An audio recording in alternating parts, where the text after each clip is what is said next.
आम समस्तଙ୍କର କିଛି ୟୁନିକ୍ କରିବା ପାଇଁ ଜୀବନରେ ସଫଳ ହେବା ସ୍ୱପ୍ନ ରହିଛି। କିନ୍ତୁ ଅନେକ ସମୟରେ ଆମେ ଆମର ଅପରଚ୍ୟୁନିଟି ଆଉ ଶକ୍ତିକୁ ସମୟକୁ ଠିକ୍ ଭାବେ ଉପଯୋଗ କରିନଥାଉ। ଏଇଟା ଗୋଟେ ସତ୍ୟ ବିଟର ଟ୍ରୁଥ ଆମେ କହିପାରିବା, ଦୁଃଖଦ ସତ୍ୟ ମଧ୍ୟ କହିପାରିବା। ନମସ୍କାର, ପୁଣି ଥରେ ସ୍ୱାଗତ କରୁଛି ସୁମି କାୟାକଳ୍ପଙ୍କୁ। ଆଜି ଏହି ଭିଡିଓ ଦ୍ୱାରା ମୁଁ ଆପଣମାନଙ୍କୁ 6ଟି ପଏଣ୍ଟ ସେୟାର କରିବି ଯୋଉଟାକୁ କି ଆମକୁ ନା କହିବାକୁ ଶିଖିବାକୁ ପଡିବ। ଯଦି ଆପଣ ସତରେ ନିଜ ଜୀବନରେ ସକ୍ସେସ ହେବାକୁ ଚାହୁଁଛନ୍ତି ତେବେ ଆପଣଙ୍କୁ ଶିଖିବାକୁ ପଡିବ ଏଇ ଯୋଉ 6ଟି ପଏଣ୍ଟ ମୁଁ କହିବାକୁ ଯାଉଛି ତାକୁ କିପରି ଭାବେ ନୋ କହିବେ। ଯେତେ ଯାଏ ନୋ କହିନାହାନ୍ତି ଏଇଟା ବହୁତ ଗୋଟେ କଷ୍ଟଦାୟକ ହେଇଥାଏ ଯେ ଆମେ ଜୀବନରେ ସକ୍ସେସଫୁଲ କେମିତି ପାଇବା। ତ ପ୍ରଥମ ପଏଣ୍ଟଟି ହଉଛି unreasonable demand of time and energy। ହଁ ବନ୍ଧୁମାନେ, ଅନେକ ସମୟରେ ଆମେ ଗୁଡାଏ କାମ ଆମର ଜୀବନକୁ ପ୍ରାୟୋରିଟି ଲିଷ୍ଟକୁ ବାହାରକୁ ଯାଇ କରିଥାଉ। ଆମ ଜୀବନ ଆକ୍ଚୁଆଲି ବେସ୍ଡ ଅଛି ପ୍ରାୟୋରିଟି ଉପରେ। ଆମକୁ ଆମର ପ୍ରତିଦିନର ପ୍ରାୟୋରିଟିକୁ ଚେକ୍ କରିବାକୁ ପଡିବ, କାରଣ ଆମ ପାଖରେ ପ୍ରତିଦିନ ଗୋଟେ ଲିମିଟେଡ ସମୟ ଅଛି। ଆଉ ସେଇ ଲିମିଟେଡ ସମୟରେ ନିଜର ପ୍ରାୟୋରିଟି ଲିଷ୍ଟକୁ ନେଇକି ଆମକୁ କାର୍ଯ୍ୟ କରିବାକୁ ପଡିବ। ନିଜର ମ୍ୟାକ୍ସିମମ୍ ଟୁ ମ୍ୟାକ୍ସିମମ୍ ଏନର୍ଜି ସେଇ ପ୍ରାୟୋରିଟି କାର୍ଯ୍ୟରେ ଦେବାକୁ ପଡିବ। ଅନେକ ସମୟରେ ଆମେ ଆମର ପ୍ରାୟୋରିଟି ଲିଷ୍ଟକୁ ଭୁଲି ଯାଇଥାଉ, ଅନନେସେସାରୀ କାମ ପଛରେ ଆମର ସମୟ ଆଉ ଶକ୍ତିକୁ ବ୍ୟୟ କରିଥାଉ। ତେଣୁକରି ଆମେ ଆମର ଯୋଉ ମେଜରିଟି ୱାର୍କ ଅଛି ତା ପ୍ରତି ଆଉ ସମୟ ଶକ୍ତି ଦେଇ ପାରିନଥାଉ, ଯୋଉଟା କି ଆମର ଫେଲିୟରର କାରଣ ହେଇଥାଏ। ଆମକୁ ଆମ ଜୀବନରେ ସିଲେକ୍ଟିଭ ହେବାକୁ ପଡିବ। ଯୋଉ ଲିଷ୍ଟ ବି ପ୍ରାୟୋରିଟି ଲିଷ୍ଟ କରିଛନ୍ତି ତାଠୁ ମେଜର ଯୋଉଟା ହାଇଏଷ୍ଟ ପ୍ରାୟୋରିଟି ତାକୁ ଉପରେ ରଖନ୍ତୁ। ସିଲେକ୍ଟିଭ ହୁଅନ୍ତୁ। ଆଜିକା ଦିନରେ ଆଜି କଣ କଣ କାମ କରିବେ, କୋଉ କାମଟା ଆପଣଙ୍କ ଜୀବନରେ ମହତ୍ୱପୂର୍ଣ୍ଣ ରୋଲ ପ୍ଲେ କରୁଛି ତାକୁ ଆପଣ ଇମ୍ପୋର୍ଟାନ୍ସ ଦିଅନ୍ତୁ, ତାକୁ ଫୋକସ କରନ୍ତୁ। ବୁଦ୍ଧିମତାର କାମ ହେଲା ଲେଟ୍ ଇନ୍ ଗୋ। ଏଇ ଆଟିଟ୍ୟୁଡକୁ ଆଡପ୍ଟ କରିନିଅନ୍ତୁ। ଯୋଉ କାମରେ ଆପଣଙ୍କର କୌଣସି ଭ୍ୟାଲ୍ୟୁ ନାହିଁ, ଆପଣଙ୍କର କୌଣସି ଲାଭ ନାହିଁ, ତାକୁ ନୋ କହିବା ଶିଖନ୍ତୁ, ତାକୁ ଛାଡି ଦିଅନ୍ତୁ। ଏ କଥାଟା ଶୁଣିଲା ବେଳକୁ ଟିକେ ସେଲଫିଶ ଫିଲ୍ ହଉଥିବ, ବଟ୍ ଏଟା ନିହାତି ଭାବେ ଜରୁରୀ। ଆଉ ଦେଖନ୍ତୁ ବନ୍ଧୁମାନେ, ଆପଣଙ୍କ କ୍ୟାଲେଣ୍ଡରରେ ଯଦି 1001ଟା କାମର ଲିଷ୍ଟ ଅଛି ତାହେଲେ ଚେକ୍ କରନ୍ତୁ ନିଜର କ୍ୟାଲେଣ୍ଡରକୁ, ପ୍ରାୟୋରିଟି ଲିଷ୍ଟକୁ ଚେଞ୍ଜ କରି ତାକୁ ନୂଆ ଭାବେ ତିଆରି କରନ୍ତୁ। ଯୋଉମାନେ ସକ୍ସେସଫୁଲ ଆଉ ଯୋଉମାନେ ରିଏଲି ସକ୍ସେସଫୁଲ ତାଙ୍କ ଭିତରେ ଗୋଟିଏ ଡିଫରେନ୍ସ ହଉଛି, ଯୋଉମାନେ ରିଏଲ ସକ୍ସେସଫୁଲ ସେମାନେ ବହୁତ ସୁନ୍ଦର ଭାବେ ଅନେକ ଗୁଡା କାମକୁ ନୋ କହି ଶିଖିଛନ୍ତି। ସେ ନୋ କହିବା ଦ୍ୱାରା ସେମାନଙ୍କ ଯୋଉ ପ୍ରାୟୋରିଟି ଲିଷ୍ଟ ଅଛି ସେ ସେଇ କାର୍ଯ୍ୟକୁ ଫୋକସ କରୁଛନ୍ତି, ନିଜର ସମୟ ଶକ୍ତି ଠିକ ଭାବେ ପ୍ରକୃତ କାର୍ଯ୍ୟକୁ ଦେଇ ଆଗକୁ ବଢିବାରେ ସକ୍ଷମ ମଧ୍ୟ ହେଇଛନ୍ତି। ଆପଣଙ୍କର ଯୋଉ କାର୍ଯ୍ୟ ପ୍ରତି ଏକ୍ସପର୍ଟାଇଜେସନ ନାହିଁ, ଏକ୍ସପିରିଏନ୍ସ ନାହିଁ, ତାକୁ ଅତି ସୁନ୍ଦର ଭାବେ ନ କରନ୍ତୁ। ନିଜକୁ ଅବଜର୍ଭ କରନ୍ତୁ, ଆପଣ ସେ କାର୍ଯ୍ୟ ପାଇଁ ରେଡି ତ? ତା ପଛରେ ଆପଣଙ୍କର ଅନେକ ଗୁଡା ସମୟ ନଷ୍ଟ ହୋଇ ଆପଣଙ୍କର ପ୍ରାୟୋରିଟି ଲିଷ୍ଟ ବ୍ରେକ୍ ହଉନି ତ ନିଜକୁ ଚେକ୍ କରନ୍ତୁ। ଦ୍ୱିତୀୟ ପଏଣ୍ଟଟି ହେଲା ଦ ଏକ୍ସପେକ୍ଟେସନ ଅଫ ଅଦର୍ସ। ଆପଣ ସବୁବେଳେ ୟେସ୍ ପର୍ସନ ହୁଅନ୍ତୁ ନାହିଁ। ଆମ ପରିବାର, ଆମ ଲାଇଫ ପାର୍ଟନର, ଆମର କଲିଗ୍ସ, ଆମର ରିଲେଟିଭ୍ସ ଆଉ ସୋସାଇଟି ସବୁବେଳେ ଆମଠୁ କିଛି ନା କିଛି ଏକ୍ସପେକ୍ଟ କରୁଥାଏ। ନିଜକୁ ଅବଜର୍ଭ କରନ୍ତୁ, ସେ ଯୋଉ ଏକ୍ସପେକ୍ଟେସନଟା ଅଛି ତାଙ୍କର ଆପଣ ମାନଙ୍କ ପ୍ରତି, ସେଟା ଯଦି ଆପଣ ଫୁଲଫିଲ କରୁନାହାନ୍ତି ତାହେଲେ ତାଙ୍କର କିଛି କ୍ଷତି ହଉନି ତ? ଆପଣ କେତେ ଦୂର ତା ପାଇଁ ନିଜକୁ ଯୋଗ୍ୟ ଭାବୁଛନ୍ତି ସେଇଟା ଦେଖନ୍ତୁ। ସବୁବେଳେ ସମସ୍ତଙ୍କ କାର୍ଯ୍ୟ ପ୍ରତି ଯଦି ଆମେ ୟେସ୍ କହି କହି ଚାଲିବା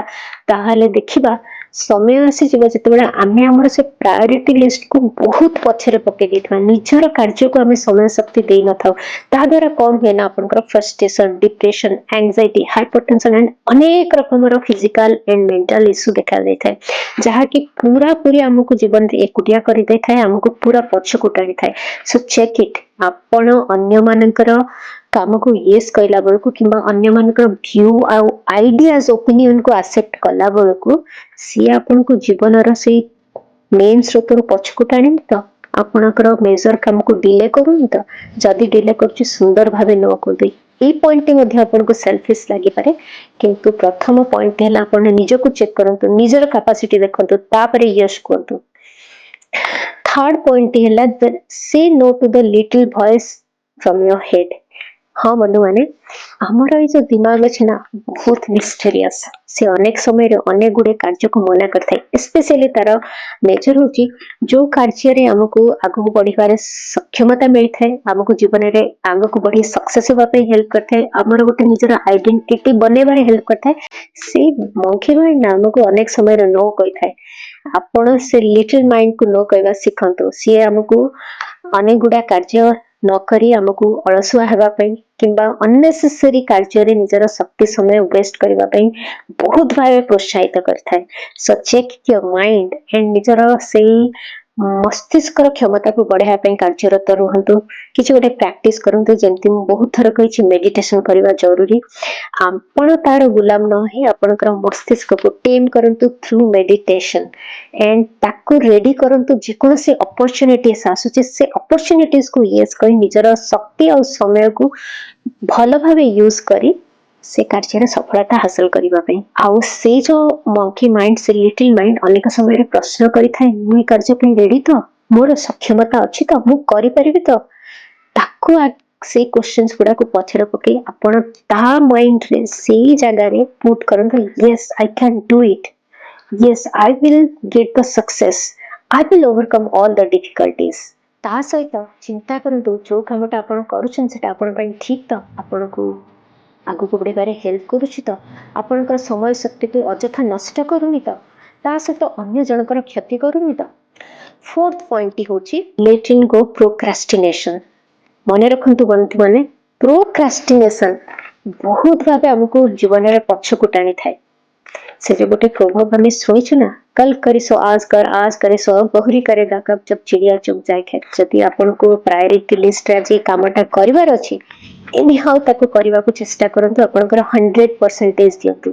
अगेन से लिटिल माइंड आपन को प्रोक्रास्टिनेशन करिवारे किंबा कोनसी गोटे बंधु आपन को हठात के डाकी देले कोनसी पार्टी फंक्शंस को किंबा हठात के आपनकर मन हेलानी आज मो कामटा करबिनी लेजीनेस फील करछंती सो एई सब नेचर होची प्रोक्रास्टिनेशन रो जे प्रायोरिटी लिस्ट को छाडी हमें अननेसेसरी काम रे जोटी कि हमर वैल्यू और पोजीशन किछि नाही से जगह को आपण गले न गले से कार्य जेमती हेले हबो तो चेक करंतु आपनकर वैल्यू कोन आपनकर पोजीशन कोन आपण प्रायोरिटी लिस्ट को छाडी जो कार्य को करबा को जाउछन एवं प्रायोरिटी लिस्ट को प्रोक्रास्टिनेट करछथि से जगह रे चेक करी आगो को बढ़ंतु अनेक समय रे अनेक गुडे कार्य करबा पे हमें समय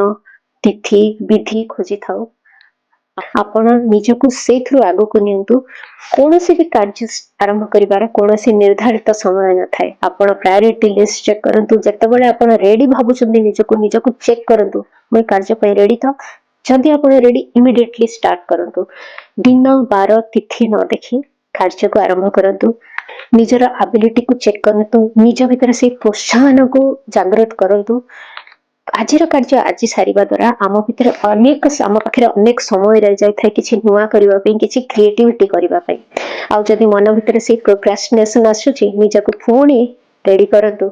आउ मने मने निजको कहंतु नाइ मु ए कामटा करि परिबि yes I can do it failure हेले चलिबो आई विल ट्राई इट देखिए निश्चित भावे आपण आगु को बढ़िबे पंचम पॉइंट होची the path of least resistance हां बंधु माने सेमितिया पाथ को यू चूज करंतु जो पाथ रे आपनकर अल्प ऑब्स्टैकल थिबो आपन को आगर मत कछि अत्तहि अतन नाथ अत्तहि अतन गति आपण आपनकर गति पथ चूज करिवे आपण जानछन्ते आपनकर कैपेसिटी केते आपण जानछन्ते आपनकर माइंड रो कैपेसिटी केते आपण शारीरिक मानसिक भावरे केते से काम पई रेडी अछन्ती आपण नीचे जानछन्ते यानी करी वेरी केयरफुली आपनकर पाथ को चूज करिवे जो पाथ रे के ऑब्स्टैकल कम थिबो रूढ़िवादी परंपरा आउ टेक्निक को छाड़ी न्यू टेक्नोलॉजी के अडॉप्ट करंतु न्यू टेक्नोलॉजी सहित निजको अपडेट करंतु एंड देखिबा आपण सब पाथ पई रेडी मध्ये हेई परिबे फिर भी मु आपण मन को एडवाइस करिवि सजेशन जे जो भी पाथ यूज करछन्ती से पाथ पई आपण केते दूर रेडी से टेक्नोलॉजी से तो आपण रेडी अछन्ती जदी रेडी हिनांती निजको सेप अप करंतु अन्य मानकर आइडियाज नियंतु व्यूज नियंतु टेक्नोलॉजी के अडॉप्ट करी निजर पाथ को ओपन रखंतु निजर पाथ रे ऑब्स्टैकल रो मात्रा कम रखंतु कारण आमे जो पाथ को फॉलो करछु से पाथ रो एंड रे गोटे गोल थाए हमर डेस्टिनी थाए आमे जदी ऑब्स्टैकल को ओवरकम करिवा पे समय शक्ति को प्रयोग करिवा ताले गोल पाखे पहुंचवा बहुत मुश्किल हो जाऊ बेले बेले हमर एनर्जी भी पूरा जीरो हो जाय थाए आमे अनेक गुडी शारीरिक मानसिक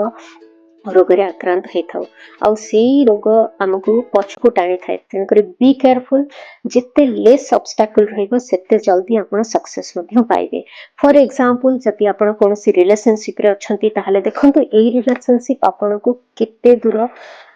जीवन रे आगु बढ़िबारे हेल्प करछि जदि आपण जॉब रे अछंती चेक इट से जॉब आपण को जॉब सैटिस्फैक्शन दोउछि त जदि किसी नुआ काम करने चाहते से जगह आपंकर वैल्यू कौन यार रिजल्ट कौन ताकू चिंता कर निजर समय शक्ति पाथ को प्रॉपर्ली यूटिलाइज करंतु केबे भी तरबरी हाइके डिसीजन नेबेनी भाबी चिंती निजर वैल्यू पोजीशन आउ आपन को ता द्वारा कौन लाभ हो ताकू चेक करी आगे को बढ़ंतु आजिर ए वीडियो पई आउ आजि पई शेष पॉइंट होची हां बंधु माने निश्चित भाव आपन को चिंता करियो पड़िबो जे सक्सेस आपन को केमिति देखा जाय आपन को कौन फील कराए एटा गोटे फंडामेंटल क्वेश्चन से जो सक्सेस पाइबा द्वारा आपन को भलो फील होची तो आपनकर वैल्यू कौन आपनकर पोजीशन कौन ताको ऑब्जर्व करंतु जदि दरकार पड़ुची निजको परिवर्तन करंतु रूढ़िवादी परंपरा बाहरी की जेमिति गोटे सुना को आमे जेते नियारे दउछु से सेते चिक चिक करसी निजको परिवर्तन करंतु निजको सेप अप करंतु निज भितरे से चेंजेस को आनंतु आनी की आपण से गोल रे पहुंचीबा पई सक्सेस हेबा पई प्रचेष्टा करंतु बाकी जो 5टा पॉइंट कहले से सब को नो कही एठी मध्ये आपण को किछि जिंस को अडॉप्ट करी आगु को बढ़िया को आमको जीवन रे आगु को बढ़िया कहले जीवन प्रवाह सहित न्यू टेक्नोलॉजी आइडिया को अडॉप्ट करी आगु को बढ़िया को पड़िबो एंड से सुना जंती नियारे निजको झोकी दे चकचक करछि सेमिति हमन को निजको परिवर्तन करी निजर गोल रे पहुंचबा के निरंतर अभ्यास करिबा पड़िबो एंड ए सब जिंस को नो कहबा पड़िबो म आशा करछि आपण मन के वीडियो निश्चय भलो लागिथिबो if it make any sense please share with your family friends and groups and don't hesitate to subscribe Sumika Ayakarbam. Stay tuned with Sumika Ayakarbam. आपण सहित पुणी थरे देखा एरकम वीडियो नहीं तबे जाय निजर पूरा पूरा ख्याल रखना हसत थांतु नमस्कार।